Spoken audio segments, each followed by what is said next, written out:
Padre, gracias te damos por la vida que nos das, gracias te damos por la oportunidad que tenemos de estar delante de ti. Te pido que tú seas abriendo el pasaje, seas entendiendo el pasaje y seas tú, Señor, hablando a todos y cada uno de nosotros.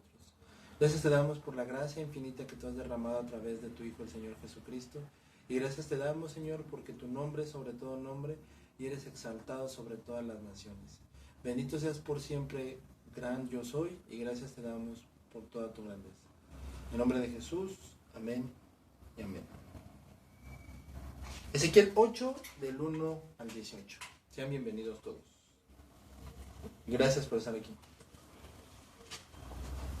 Alguien dijo en una ocasión que sería más fácil cruzar el mar en barco de papel. ¿Qué sería más fácil? Era una pregunta.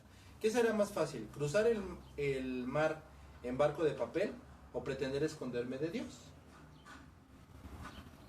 Desde luego espero que tengas un buen remo para que tu barco de papel sirva, porque eso tiene más sentido que querer escapar de Dios. Y ciertamente así es.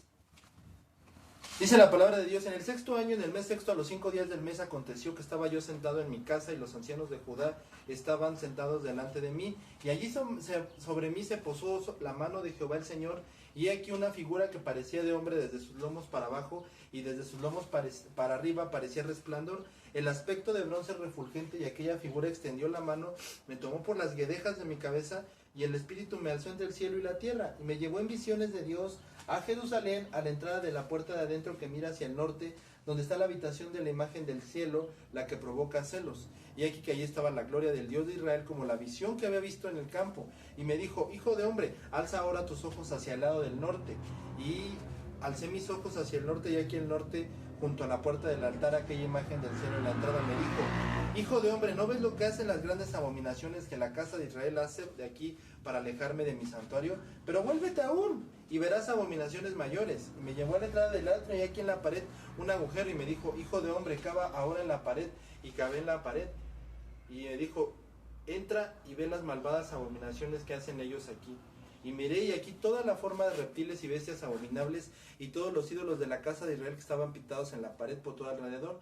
Y delante de ellos estaban 70 varones de los ancianos de la casa de Israel, y Hazanías, hijo de Safán, y en medio de cada uno de ellos con su incensario, y en su mano había una nube espesa de incienso. Y me dijo: hijo de hombre, ¿has visto las cosas que los ancianos de Israel hacen en tinieblas, cada uno en sus cámaras pintadas con imágenes?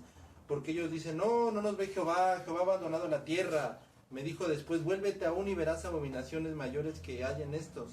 Y me llevó a la entrada de la puerta de la casa de Jehová que está al norte, y aquí hay mujeres que estaban ahí sentadas endechando a Tamuz. Y me dijo: ¿no lo ves, hijo de hombre? Vuélvete aún y verás abominaciones mayores que estas. Y me llevó al atrio de adentro a la casa de Jehová, y aquí junto a la entrada del templo, junto al altar, como 25 varones, y sus espaldas vueltas al templo de Jehová, y sus rostros hacia el oriente, y adoraban al sol, postrándose hacia el oriente. Y me dijo: ¿no lo has visto, hijo de hombre? ¿Es cosa liviana para la casa de Judá hacer las abominaciones que hacen aquí? Y después de que han llenado la tierra de maldad, se volvieron a mí para irritarme. He aquí que aplican el ramo a sus narices. Yo también procederé con furor. No perdonará mi ojo, ni tendré misericordia. Y gritarán a mis oídos con gran voz, y no los oiré. Mis amados hermanos, el hombre está dispuesto a quejarse de los juicios como si fueran inmerecidos o severos. Estamos, de nuevo, vuelvo a decirlo. Pero Dios será justificado en sus palabras y vencerá cuando sea juzgado, dice Romanos 3:4. Los cautivos de Babilonia pensaban que Dios no había tratado con ellos, por lo tanto Dios le dio al profeta Ezequiel, que estaba ahí, una visión del mismo momento. Fue a causa de la idolatría que Dios los entrega en manos de los caldeos, se esfuerzan por estar queriendo pelear, como ya lo hemos visto en nuestros primeros capítulos de esta hermosa serie, y al ser dirigidos a otro lugar, a otra parte del templo, él ve abominaciones aún mayores.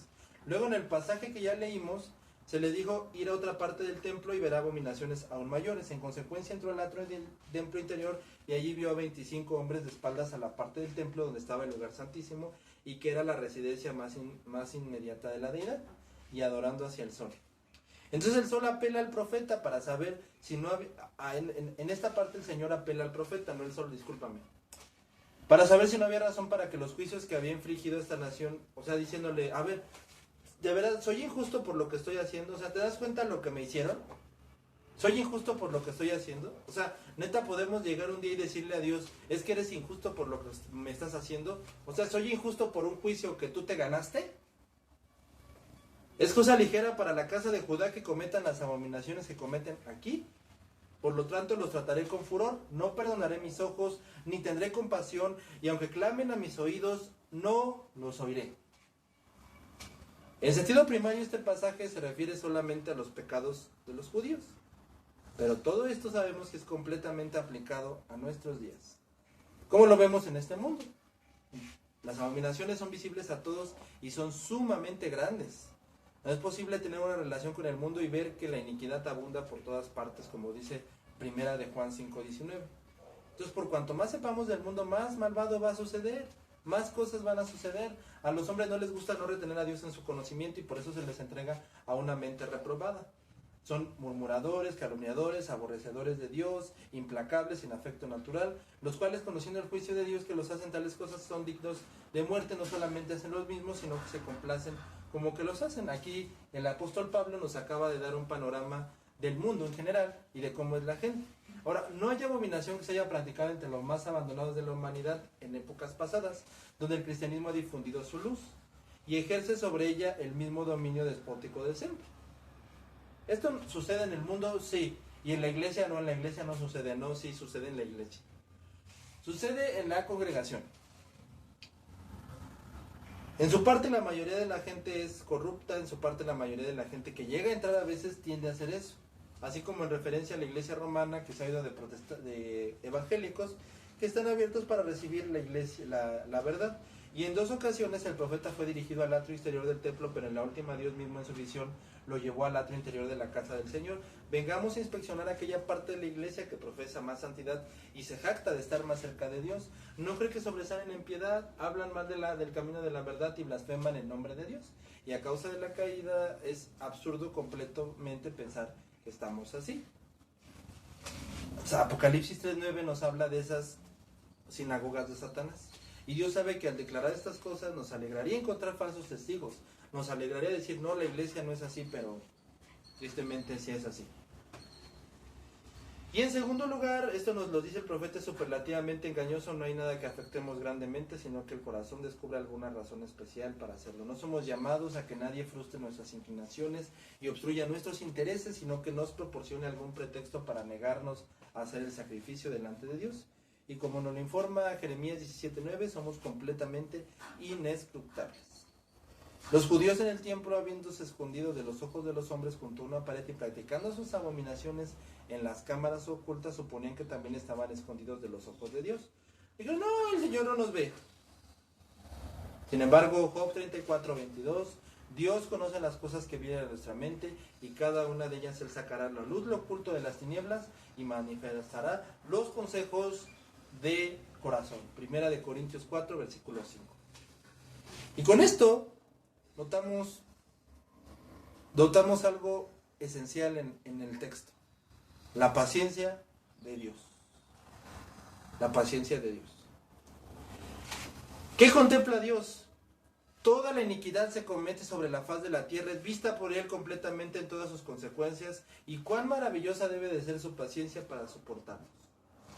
Para llamarnos cristianos y luego ir a hacer cada cosa y luego poner más en vergüenza el nombre del cristianismo, que lo que deberíamos no de ponerlo en vergüenza, sino de ser un honor, y a veces parece que damos más risa como evangélicos que seriedad. No nos sorprende que una vez destruyó la tierra con diluvio, que una vez derramó fuego sobre la llanura, y no vamos allá de nuestro estado como personas, y no nos asombra de lo que suceda si un habitante de la tierra que no esté condenado hace mucho tiempo soportar todos los dolores y las miserias del infierno. Entonces ya no se desprecie esa paciencia y tolerancia, y que la bondad de Dios nos lleve al arrepentimiento. Y concluimos nuestro texto, hermanos, con estas aplicaciones, viendo las maravillas de Cristo. Este es un mundo para el cual Dios dio a su Hijo unigénito, como lo dice el Evangelio de Juan, y ese es el mundo por el cual el Señor Jesucristo dejó el seno de su Padre y descendió a la tierra para sangrar y morir por esos juicios. Ni en todo este mundo hay un solo individuo que si se arrepiente y cree en Jesús, no sea salvo. Ninguno debe de ser expulsado. Y aunque sus pecados fueran rojos como el carmesí, así lo dice Isaías, qué maravillas de amor hay aquí. ¿Quién puede comprender su altura, profundidad, anchura del amor de Dios? Escudriñen en ellos profundamente y diremos sin vacilación, volvámonos cada día a Jehová. Vengan, vayamos a Jehová. Es que estamos en un juicio, vayamos a Jehová. Es que merecemos la ira, vayamos a Jehová. La misericordia de Dios no está cerrada. Como decía Charles Simeon, aceptemos la misericordia de Dios antes de que nos cierre las puertas para siempre. Porque una vez cerradas, ya no se abren. Hoy en día están muy abiertas esas puertas, listas para recibirnos. Y que toda la eternidad sea para nosotros una fuente de gozo y bienaventuranza. Y contemplar aquí es el camino para ser llenos de la gracia de Dios, como dice Efesios 3, del 18 al 19. Y que sea una plenitud de gloria para nosotros. Apocalipsis 5, del versículo 8 al versículo 3.